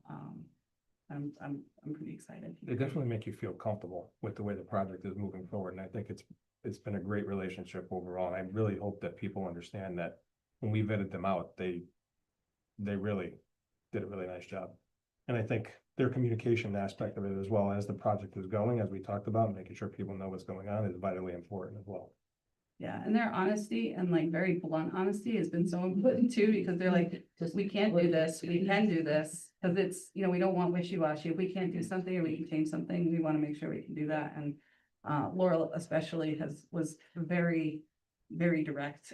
She's probably the most direct person I've met in a long time, but it's nice to know, because we're not wondering after we talk to them if there's something they can or can't do. They're great. That's it. Awesome. Student achievement. Student Achievement Committee met on June 4th. And we had an update from the Associate Director of Learning and Innovation. She talked about the new educator evaluation system and the feedback. This is the first year it was implemented. Teacher survey was conducted. There were 32 responses. 84% rated the system a 4 or 5 out of 5. The staff appreciated the ease and simplicity of the system as compared to the previous system. It's less repetitive and clearer in terms of communication. It's practical and manageable, yet there was concern about identifying underperforming staff. For improvements, the staff mentioned concerns about the lack of time built into the schedule to support professional growth. Liza talked about summer work. There will be optional summer work for students on the summer learning page, which should be online by the end of the school year. There's discussion about the LinkedIn dashboard. The Link It dashboard is replacing the data dashboard, and data is beginning to be loaded into it. Initial training has begun. So far, feedback is positive overall, with comments about the ease of use and potential for data-informed decision-making. There's discussion about play-based learning. Karen Gray, a consultant for play-based learning, has been working with the pre-K and first grade teachers, and also doing some training with the grade 2-5 staff. In fact, we got a video the other day with some examples. I believe that was kindergarten. She not only trains staff, but she also spends time in the classroom helping teachers with play-based learning. Brewster School participated in a comprehensive year-long professional development program on purposeful play. The goal was to embed purposeful play strategies to strengthen executive functioning skills in the students. 3 highlights to the program are executive functioning support, which includes a linear calendar, a daily schedule, and morning passage. Provocations, which are teaching strategies used in inquiry-based learning to spark curiosity and encourage children to explore topics in a meaningful way, and kindergarten learning scenarios, which includes a grocery store. The program encourages problem solving, critical thinking, sustained motivation, and the development of background knowledge, language, social skills, and the ability to think critically and solve problems, all while remaining highly engaged in play. Several positive outcomes include improved communication skills, collaboration and independence, and assistance in helping with mathematical achievements in kindergarten. Karen will continue her consultant duties next year, increasing implementation in first grade. We talked about the esports, which we discussed before. And then there was a data review for spring assessments. The full assessment report is attached to the minutes, and it's a very comprehensive report, easy to read, and there's some good comparisons in there. So, and there's graphs, so, and explanations. So I suggest if you have a moment, take a look at it. Some of the assessment is benchmarks. Some is screeners, which are used to identify students who may need additional support or intervention in specific areas. The tests increased in the skill requirements within the three administrations. So each time they take the test, it becomes, there's more skills that are expected the students to know. So it's not the same test that they give 3 times in a row. It gets increasingly harder. All data gathered on students is reviewed by the student assessment team to determine if intervention is appropriate. The screeners and the benchmarks break down into specific skills and standards that help identify the area in which a student would need intervention, and therefore that obviously drives instruction. Under math for the kindergarten, a universal screener was administered for number sense. The overall percentage of proficiency with kindergartners increased 19% from the fall to the spring, and I believe they're going to continue using the screeners for kindergarten. iReady data, it was used in grades 1 through 5. The data was collected in March. The average percent of students scoring at or above grade level in the 24-25 spring assessment increased from fall to spring by 36%, which is a similar increase to the previous 2 years. 23-24 was 35% and 22-23 was 36%. That's why I said it's a lot easier to take a look at the graphs, but I'll put out the information briefly.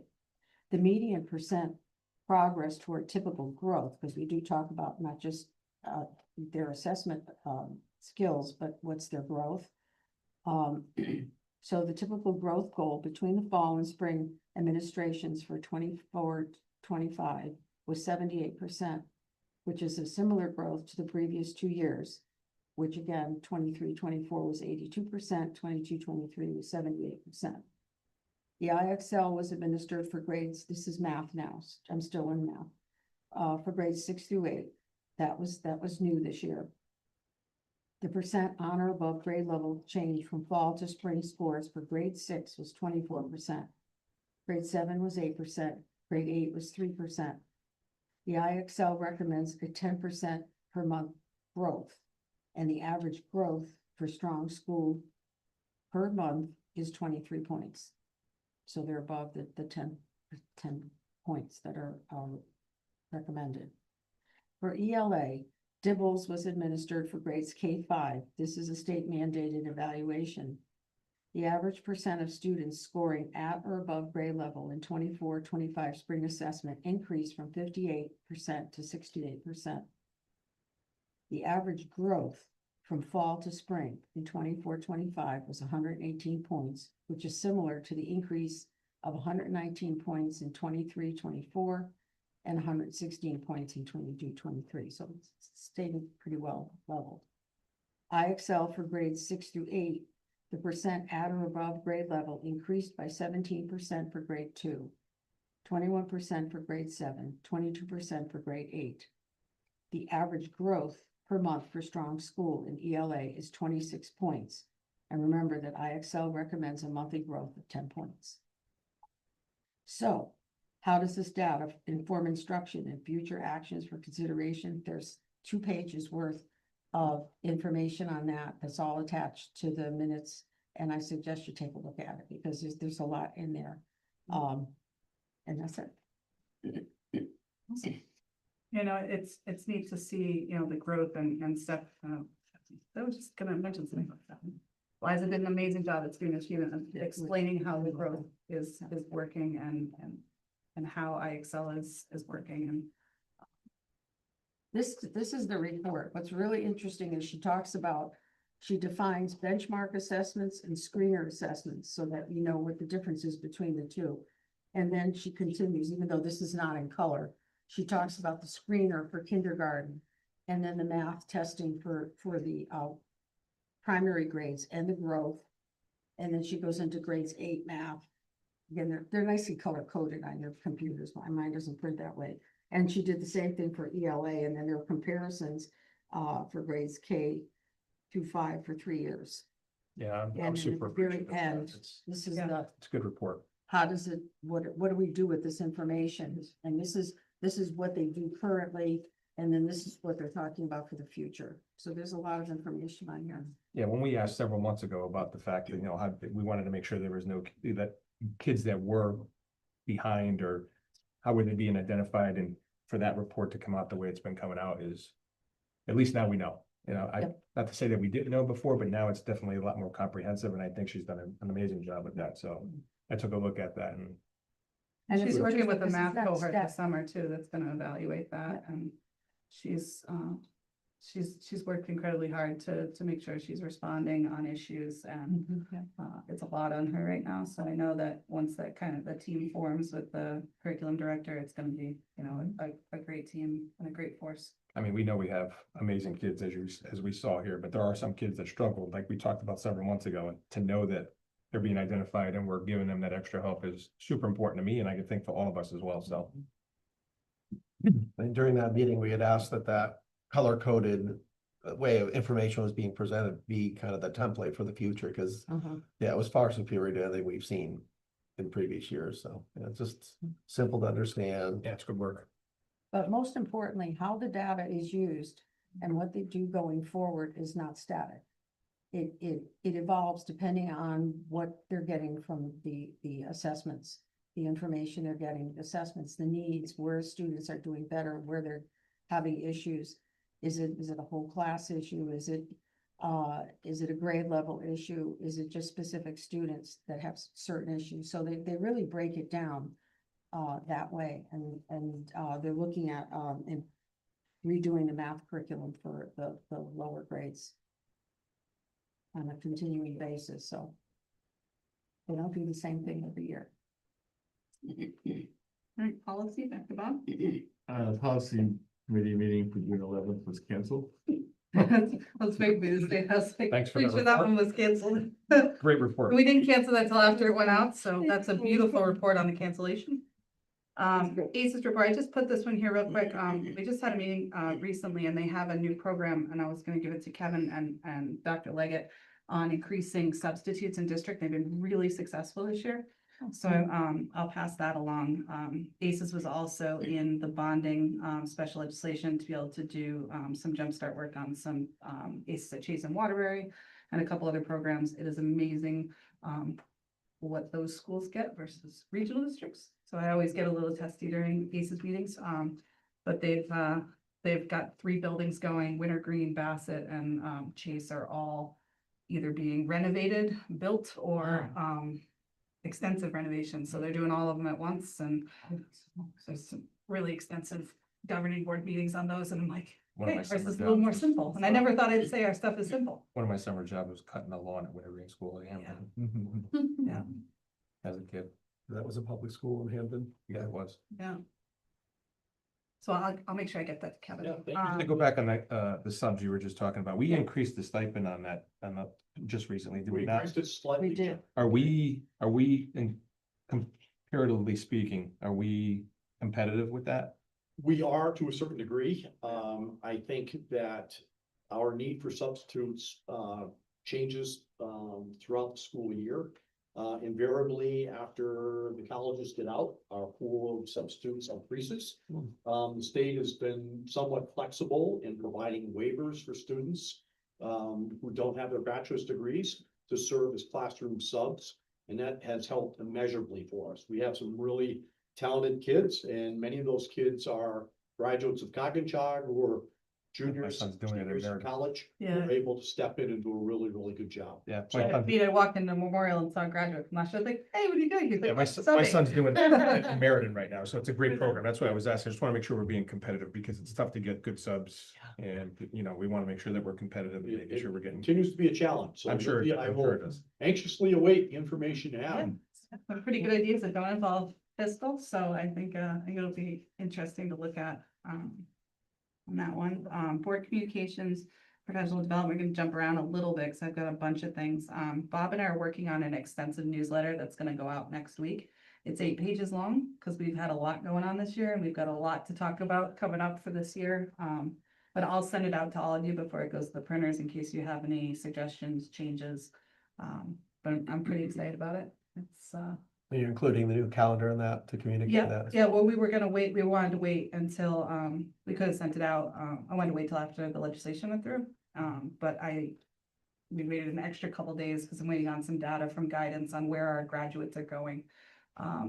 Westbrook, Bob and I were at a legislative breakfast, and Westbrook had a beautiful section of a newsletter that had all these different graphics on where their graduates were going and what they were doing, from trades to military to colleges to internships to, you know, adventures abroad or some backpacking. And it was a neat snapshot to see, you know, it's almost like letting and seeing them leave the nest and fly, you know, and where they're going. And so we wanted to include that. So I know Pat's been working on the data for that, so we'll include that. But even it's just exciting. One of the Instagram pages, like Cog Decisions, I think it's run by one of the kids, gotta be, but they make a graphic every time someone makes a decision on where they're going, and it shows the college, their name, their picture. Bob and I were looking through it the other day, and it's amazing to see how many of these kids are going to amazing places to do amazing things. A Yeah, lot of engineering. Yeah. It's great to see the engineering and the allied services, healthcare, but, you know, pre-med, pre-law. And even some of the trades, you know, and we've got some kids that just made amazing decisions to say, you know, I'm not ready, I'm going 2 years to, you know, a prep school, or I'm going 2 years to a program, and then transferring in when they got decisions. So it shows that our kids are making decisions that benefit them from the long run. And I think it's Some pretty of them exciting. making economic decisions too, by going the first 2 years at Community college. a community Yeah. college and then switching, so that they. Or like Tessa said, I'm going into this for the money. I was thinking that earlier. Awesome. So I'll make sure you all have that. Right, get it. And when I send it out, it's probably a quick turnaround. So if you can look at it the day I send it out, and, you know, if you've got changes or you realize, hey, Lindsay, Bob, you guys screwed up on this, let's fix it. We'll do that. Congratulations, Middlefield Fire passed their bonding yesterday for the complex for their fire emergency management, and the third one. Ooh, I'm gonna get yelled at, 'cause I didn't know it. Billed as a public safety Like facility. safety complex, yeah. So they were pretty excited about it, so I did put it on ONG's radar, because we're gonna be fighting over building committee, building official time. But I don't know when they're starting that project, but yeah, it passed by over double. And it's you know, it shows that That's good. a lot of exciting things for Middlefield in the next 2 years, that's for sure. August 8th is is the CABE Leadership Conference. I'm gonna see if possibly city wants to come with me. I know I'm going out, if anyone else wants to go. It's 8 to 5. It's new board member orientation, and they split it with a leadership track. So they have some good work on super and board relations, and there's a couple different conferences, so if anyone wants to go, I'm happy to go. You guys can be there anyway. And it's free through our membership. Another thing, communication wise, so I'm the state relations chair for CABE, so I spent a lot of time up at the legislation this year, and I spent a lot of time with the board of directors and the chairs within all the regions. And I just wanted to say how proud I am of everyone, not just this project, but our budget passing and how hard we've worked. There are numerous districts that have 2 failures or more on their budgets right now.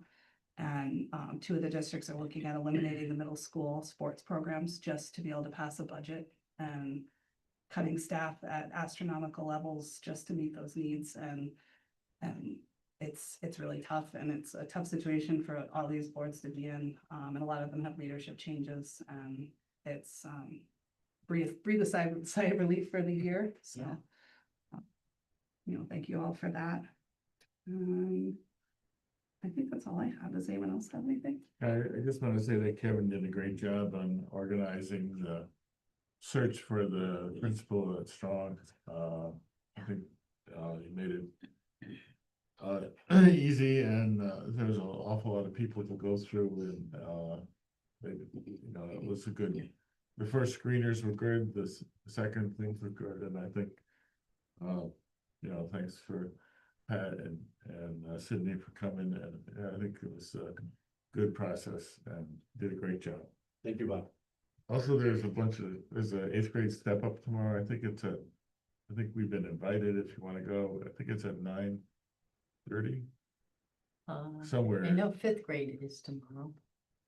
I know they've jumbled some stuff around just because they've had changes with weather. Yeah. I think it's at 9:30 or 40 tomorrow. But anyway, if I know that we were invited to go, if anyone wants to go, I'll go. Yeah. And again, I just really want to thank Pat for all her work here. It's been a pleasure working with you, and I think you've made a big change for our school to Thank you. bring us to the end of the year in a good place. And I think, talk about best for last, and I know how much all of us love her.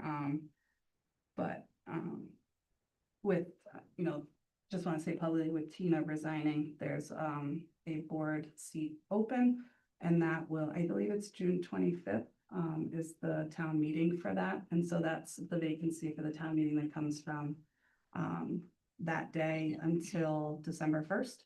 And then that person, would either run in November for the term starting after December 1st, or there would be another candidate for that seat. But there's something I wanted to read that I had written, because I think it's important. The amount of work that Tina has done and the amount of compassion and friendship and leadership that she has given all of us. It's a significant loss. She's a fierce advocate for students and staff, and her unwavering dedication over the past year has led to meaningful accountability, policy reform, and a renewed focus on student achievement. Her leadership, integrity, and commitment to doing what's right, even when it wasn't easy, have left a lasting impact. Perspective for those that are not aware of the dedication and sacrifice it takes in this particular volunteer role. While under the microscope of the public, the scrutiny of critics, and those airing personal issues. In her year of service alone, not taking into account her countless hours of analyzing data and preparing meetings, 14 regular meetings, which accounts to about 56 hours. Policy committee, 13 meetings, accounts to about 28 hours of meetings. Student achievement, 12 meetings at 24 hours. And our special ad hoc committee meeting, 6 hours of meetings, but the amount of countless interviews and interactions and time spent analyzing data and talking to staff is, it was something I don't think anyone but Tina could do. And I just want to thank her, and I wanted to say that publicly. And I know we're all understanding, and she has a lot going on, and she is doing great things in Guilford with the Italian program, and she's off to Italy this summer to work on the house out there. So I just want to say we miss her and we love her.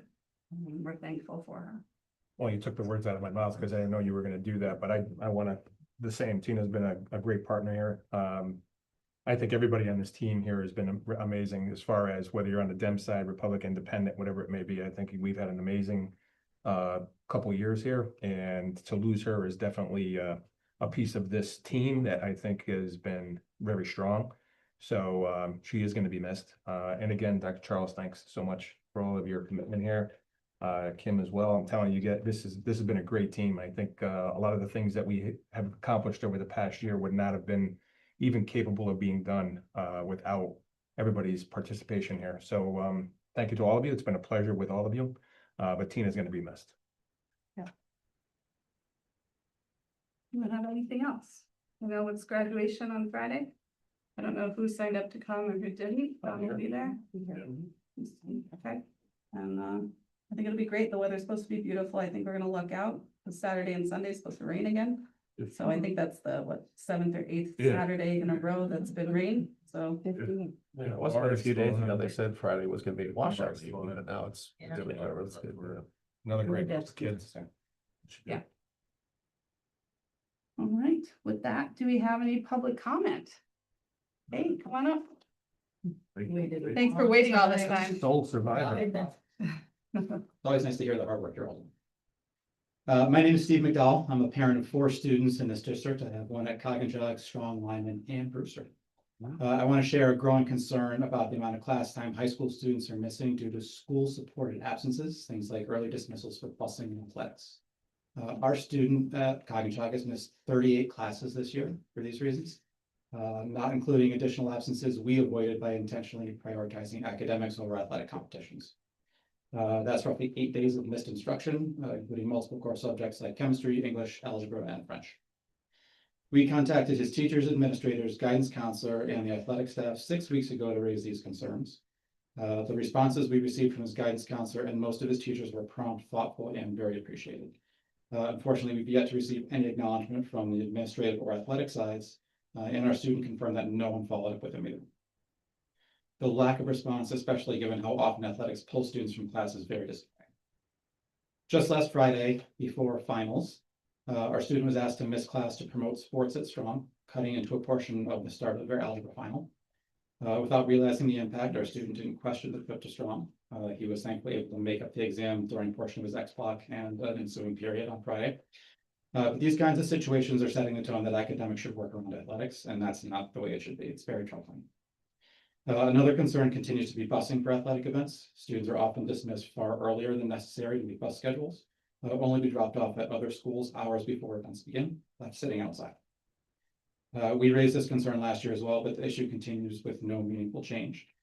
This is also a safety and security issue that has since remained unaddressed. The result is not just lost academic time, it's a message that this kind of disruption is acceptable in the routine. We fully support our students' involvement in athletics and understand its value. Our student works hard to maintain his grades as best he can, but having to make up work with regularity has come with increasing challenges. For a student who historically does not test well, making up the work on his own is not an adequate replacement for being in class. When missed classes become the norm and academic concerns go unacknowledged, it's clear that something is out of balance. We're asking for a serious reflection on how these decisions are made and how student learning is being impacted. As we have done as parents, we hope the district will take a look at the cumulative impact of these class absences and restore balance between academics and extracurriculars. With kids graduating in 2026, 29, 34, and 37, we're in this for the long haul. We're hoping to see some improvements later. Thank you for coming. Yeah, thanks for coming in. I'm sure administration will definitely be following up on that. It's, that is concerning. So thank you for coming because it's important. It's important to know those things. Thank you. Thank you. Do we have any online public comment? I don't see any. All right, unless Kevin wants to keep talking, tell us about his. I'm good to have you conclude the meeting. So about your fishing trip. Yeah. Maybe We afterwards. won't quite go there yet. Yeah. Kevin and I would like to get out of here Motion- Wednesday so we can still move Motion off to at adjourn. dusk. Yeah, you have a, Yeah, I have a motion to adjourn. yeah, second, second by Bob. All those in favor? Aye. Aye.